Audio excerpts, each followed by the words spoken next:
Hi AI అనేక సమస్యలకు కృత్రిమ మేధతో పరిష్కారం.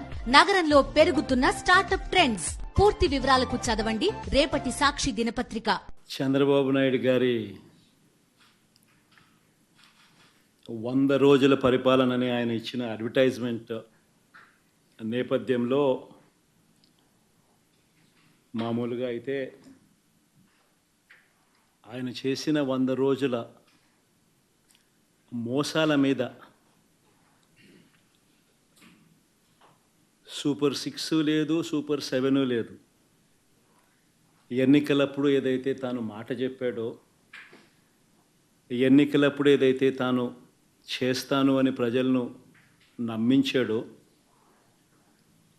ఆ నమ్మించిన చంద్రబాబు ఈ 100 రోజుల పరిపాలన మీద ఈరోజు పేపర్లో ఒక అడ్వర్టైజ్మెంట్ ఇచ్చాడు.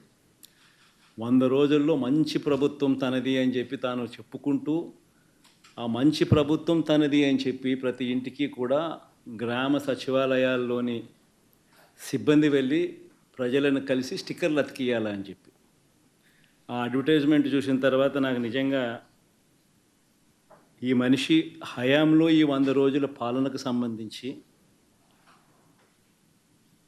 ఈ 100 రోజుల్లో చంద్రబాబు నాయుడు గారు చేసిన పాలన ఏమిటి అన్నది ఒకసారి గమనిస్తే, ఈ 100 రోజుల్లో సూపర్ 6 లేదు, సూపర్ 7 లేదు. ప్రజలకిచ్చిన మాట, ప్రజలకు చెప్పినవన్నీ కూడా అబద్ధాల మూటగా ఈరోజు రాష్ట్ర ప్రజల ముందు ఈ 100 రోజుల తర్వాత చంద్రబాబు దోషిగా నిలబడతా ఉన్నాడు. ఒకవైపున గతంలో చంద్రబాబు నాయుడు చెప్పిన ఎన్నికలప్పుడు తాను చేసిన ప్రచార హోరు, ఎన్నికలకు వెళ్ళినప్పుడు చంద్రబాబు నాయుడు తన ఎమ్మెల్యేలు కానీ తన కార్యకర్తలను కానీ ప్రతి ఇంటికి తాను పంపించి తాను క్యాంపెయిన్ చేసిన విధానం ఒకసారి గమనిస్తే, చంద్రబాబు నాయుడు అక్కడికి వెళ్ళినప్పుడు చంద్రబాబు నాయుడుకి సంబంధించిన ఎమ్మెల్యేలు కానీ ఆ కార్యకర్తలు కానీ ప్రతి ఇంటి దగ్గరికి వెళ్ళినప్పుడు, గడప దగ్గరికి వెళ్ళినప్పుడు ఆ ఇంట్లో చిన్న చిన్న పిల్లలు ఎవరైనా కనిపిస్తే, ఇదే పెద్ద మనిషి చంద్రబాబు నాయుడుకి సంబంధించిన ఎమ్మెల్యే అభ్యర్థి అనేవాడు. చిన్న చిన్న పిల్లలు కనిపిస్తే ఆ ఇంట్లో నుంచి, నీకు 15,000, నీకు 15,000, నీకు 15,000, నీకు 15,000 సంతోషమా అని. ఆ ఇంట్లో నుంచి ఆ పిల్లలకు సంబంధించిన తల్లి కానీ ఆ చిన్నమ్మ కానీ పెద్దమ్మ కానీ బయటకు వస్తే, నీకు 18,000, నీకు 18,000, నీకు 18,000 సంతోషమా అని అనేవాళ్ళు. అంతటితో కూడా ఆగిపోరు. 50 ఏళ్ళు పైచిలకు 50 ఏళ్ళు ఉన్న ఆ ఇంట్లో పెద్దమ్మ కానీ బయటకు వస్తే, ఆ పెద్దమ్మని చూసి నీకు 48,000, నీకు 48,000, నీకు 48,000 అని చెప్పి అనేవాళ్ళు. అంతటితో కూడా ఆగదు. 20 ఏళ్ళ పిల్లోడు కన్నా ఆ ఇంట్లో నుంచి బయటకు వస్తే, నీకు సంవత్సరానికి 36,000, నీకు సంతోషమా అని అనేవాళ్ళు.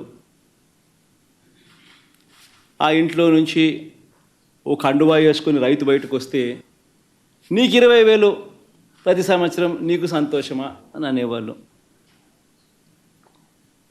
ఇలా సూపర్ 6 అంటూ సూపర్ 7 అంటూ ప్రతి ఇంటికి దగ్గరికి వెళ్ళి ప్రతి ఇంట్లోనూ ఇదే మాదిరిగానే దుర్మార్గంగా క్యాంపెయిన్ చేసి ప్రజల ఆశలతోనూ జీవితాలతోనూ చెలగాటమాడి, ఇదే పెద్ద మనిషి చంద్రబాబు నాయుడు ముఖ్యమంత్రి స్థానంలో కూర్చున్న తర్వాత ఈ 100 రోజుల్లో చంద్రబాబు నాయుడు చేసింది ఏమిటి అనంటే, మోసం మోసం మోసం అన్న పదాలకు అర్థం. ఒకవైపున ఇదే పెద్ద మనిషి చంద్రబాబు నాయుడు ఇంతటి దారుణమైన అబద్ధాలు మోసాలతో కూడిన పరిపాలన ఒకవైపున చేస్తూనే, మరోవైపున అన్ని వ్యవస్థలు తిరోగమనమే. మొట్టమొదటిసారిగా చూస్తూ ఉన్నాం, పిల్లలకు ప్రతి సంవత్సరం ప్రతి 3 నెలలకు ఒకసారి ఫీజు రీయింబర్స్మెంట్, పూర్తి ఫీజు రీయింబర్స్మెంట్ గతంలో వైఎస్ఆర్సీపీ ప్రభుత్వ హయాంలో అందేది. ఈరోజు 9 నెలలు 3 క్వార్టర్స్ అయిపోయినాయి. ఇంతవరకు విద్యా దీవెన లేదు, వసతి దీవెన లేదు. పిల్లలు ఫీజులు కట్టుకోలేని పరిస్థితిలో పిల్లలు ఈరోజు కాలేజీల్లోకి సర్టిఫికెట్ల కోసం కాలేజ్ యాజమాన్యాలు పిల్లల మీద ఒత్తిడి తీసుకొస్తా ఉన్న కార్యక్రమం జరుగుతూ ఉంది.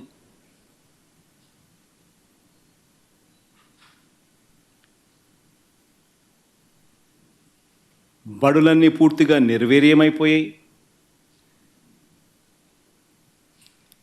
గోరుముద్ద గాలికి ఎగిరిపోయింది. ఇంగ్లీష్ మీడియం చదువులు అటకెక్కాయి. టోఫుల్ తీసేశారు.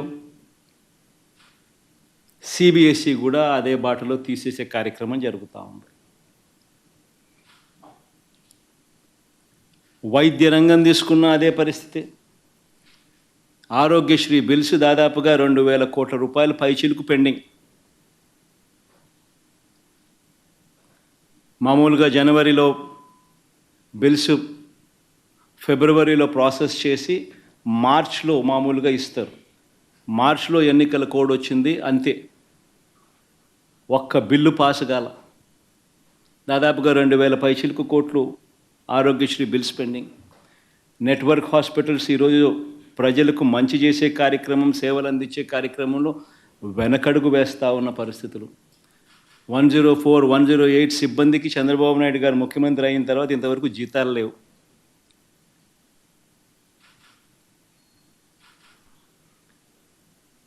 ఆరోగ్య ఆసరా గురించి పట్టించుకునే నాతుడు లేడు. గవర్నమెంట్ రంగంలో కడతా ఉన్న మెడికల్ కాలేజీలను స్కాములు చేస్తూ, స్కాముల కోసం కాలేజీలను ప్రైవేట్ పరం చేయడానికి అడుగులు ముందుకు పడతా ఉన్నాయి.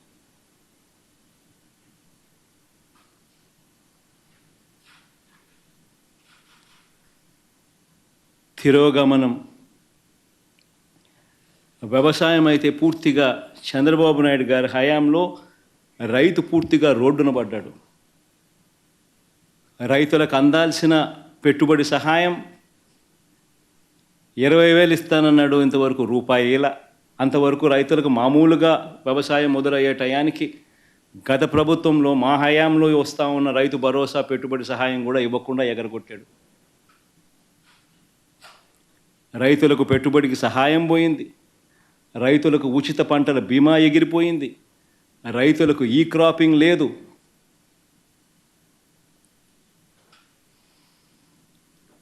రైతుల పరిస్థితి ఎంత దయనీయంగా ఉందంటే ఆర్బీకే వ్యవస్థ నిర్వీర్యం అయిపోతూ ఉంది.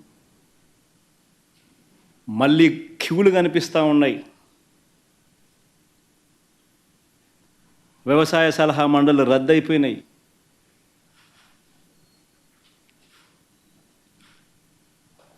ఏ రంగం చూసుకున్నా కూడా తిరోగమనమే. గతంలో వైఎస్ఆర్సీపీ ప్రభుత్వంలో మా హయాంలో ప్రతి పథకము పారదర్శకంగా జరిగేది, డోర్ డెలివరీ జరిగేది. ఈరోజు డోర్ డెలివరీ గాలికి ఎగిరిపోయింది. డోర్ డెలివరీ పెన్షన్ లేదు, డోర్ డెలివరీ రేషన్ లేదు. పారదర్శకత అంతకన్నా లేదు. ఈరోజు మళ్ళీ తెలుగుదేశం పార్టీ జన్మభూమి కమిటీల వాళ్ళ దగ్గరికి వెళ్ళి వాళ్ళ ఇళ్ళల్లో డిస్ట్రిబ్యూషన్ అట, వాళ్ళ ఇళ్ళకు రావడానికి ఎవరైనా సిద్ధం కాకపోతే పథకాలు క్యాన్సిల్ అట. రాష్ట్రంలో పూర్తిగా లా అండ్ ఆర్డర్ పూర్తిగా ఏమైపోతా ఉంది అన్న పరిస్థితిలోకి లా అండ్ ఆర్డర్ వెళ్ళిపోయింది. రెడ్ బుక్ పాలనతో ఈరోజు రాష్ట్రంలో అడ్డగోలుగా న్యాయాన్ని పాతరేసి, ధర్మానికి రక్షణ లేకుండా ఈరోజు ఆస్తులు ధ్వంసం చేస్తూ ఉన్నారు, దొంగ కేసులు పెడతా ఉన్నారు, ఇరికిస్తూ ఉన్నారు కేసుల్లో.